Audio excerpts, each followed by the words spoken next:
ఉన్న బంగారాన్ని విడిపించి ఆ రోజు ఆన్లైన్ రేటుకే మేము కొంటాం. Sharma gold company. నమస్తే, సుమన్ టీవీకి స్వాగతం. సాధారణంగా వివాహం అనేది మనిషి జీవితంలో అతి ముఖ్యమైన ఘట్టంగా మనం చెప్పుకోవచ్చు. ఎందుకంటే వైవాహిక జీవితంలో ఎటువంటి సమస్యలు వచ్చినా జీవితం అంతా కూడా చాలా డిస్టర్బ్ అయిపోతుంది. కాబట్టి వివాహం చేసుకునే సమయంలో జాతకం అనేది ఖచ్చితంగా మనం చూసుకోవాల్సిన అవసరం ఉంటుంది. అందులో భాగంగానే ఏ రాశి వారిని వివాహం చేసుకుంటే వారి జీవితం బాగుంటుంది, ఈ విషయాన్ని తెలియజేసేందుకు మనతో పాటు ఉన్నారు ప్రముఖ ఆస్ట్రాలజిస్ట్, వేదిక వాస్తు నిపుణులు శ్రీమతి జయప్రద గారు. అమ్మ నమస్కారం. నమస్తమ్మ, శ్రీమాత్రే నమః. అమ్మ, కర్కాటక రాశి వారు ఏ రాశి వారితో వివాహం చేసుకుంటే వాళ్ళ జీవితం బాగుంటుంది, ఏ రాశి వారికి అసలు వివాహం చేసుకోవద్దు? కర్కాటక రాశి వాళ్ళకి అసలు ఎవరితోనైనా లైఫ్ బాగుంటుంది. యాక్చువల్ చెప్పాలంటే కర్కాటక రాశి వాళ్ళు మోల్డ్ అవుతారు ఎవరిని చేసుకున్నా. కాకపోతే ఏంటంటే ఖచ్చితంగా కొన్ని ఫండమెంటల్స్, వాళ్ళకి ఒక మనసు ఉంటుంది, వాళ్ళకి ఒక కోరికలు ఉంటాయి కదా. అందుకని వాళ్ళ కోసం అని మనం ఈ రాశి తత్వాల గురించి చెప్పాలి. కర్కాటక రాశి అనగానే ఏంటంటే జనరల్గా వాళ్ళు ఎప్పుడు ఎవరితో అయినా సరే మ్యాచ్ అవ్వడానికి ఫిక్స్ అవుతారు. ఓకే, పోనీ వాళ్ళ తత్వం అలా ఉండే పర్లేదు, నేను అడ్జస్ట్ అవుదాం, అడ్జస్ట్మెంట్ మెంటాలిటీగా ఉండడం కొంచెం ఎక్కువ అనమాట వీళ్ళకి. అవ్వకపోతే దూరంగా ఉండి వాళ్ళకి కావాల్సిన చేసేసి వీళ్ళు పని చేసుకుంటూ ఉంటారు సైలెంట్గా. అలాంటి లక్షణం ఉన్నవాళ్ళు.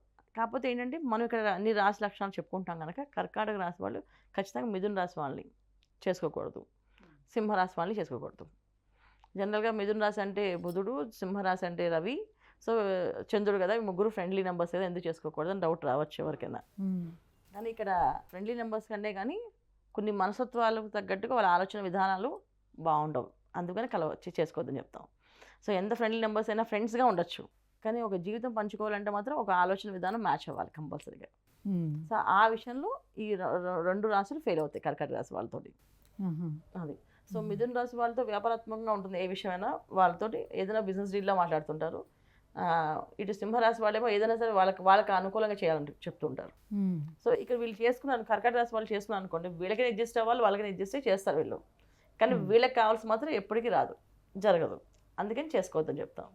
సో వీళ్ళకంటూ మనసాక్షి ప్రకారంగా వాళ్ళకి నచ్చినట్టు చేసుకొని ఉండాలి అనే కోరుకుంటే ఖచ్చితంగా వీళ్ళతో డిస్టర్బెన్స్. పూర్వకాలం అయితే చాలామంది చూడండి, మా అమ్మ ఇన్నాళ్ళైనా మాట్లాడదండి, అసలు 40 years ఉంది పెళ్ళి, మా అమ్మ వాళ్ళు అసలు ఒక్కసారి మా నాన్న దగ్గర నోరెత్తి మాట్లాడేది, మా నాన్న ఏం చెప్తే అది వింటారు అని చెప్తుంటారు, మనం వింటూ ఉంటాం కదా ఎక్కువ. సో కొన్ని విషయాల్లో ఇలాంటి రాసి వాళ్ళు అలా ఉండిపోతారు సైలెంట్గా, వాళ్ళకి నచ్చింది చేయడం, వాళ్ళకి నచ్చింది ఉండడం అవుతుంది. కానీ ఈ రోజుల్లో మాత్రం అలా లేదు.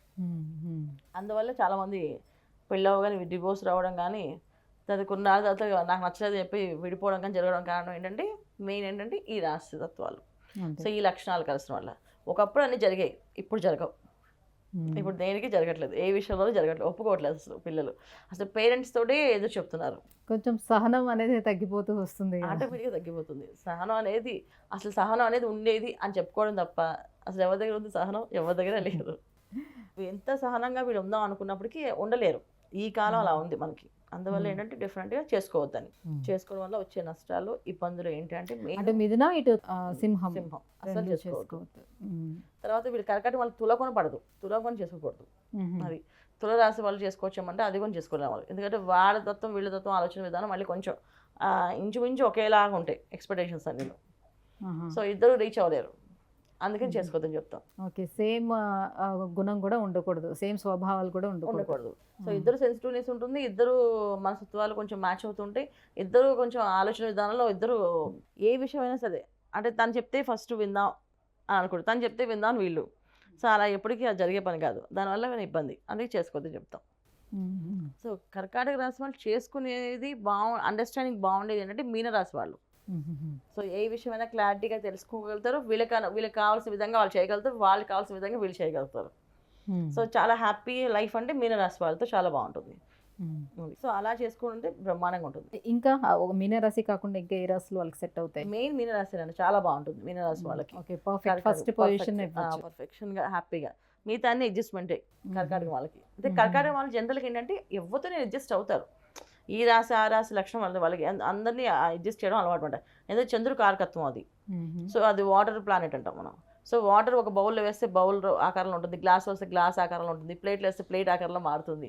సో వీళ్ళున్న మనస్తత్వం అంటే కర్కాటక రాశిలో పుట్టిన మనుషులందరూ ఏం చేస్తారంటే ఎదుటి వాళ్ళ ఆ భావాలను అర్థం చేసుకొని వాళ్ళకి అనుకూలంగా మారడానికి వీళ్ళు ప్రయత్నం చేస్తారు, 90% ప్రయత్నం చేస్తారు. ఇంకా అవ్వకపోతే ఇంకా దాన్ని మేము చేయలేమని చెప్పి వచ్చేయడం జరుగుతుంది.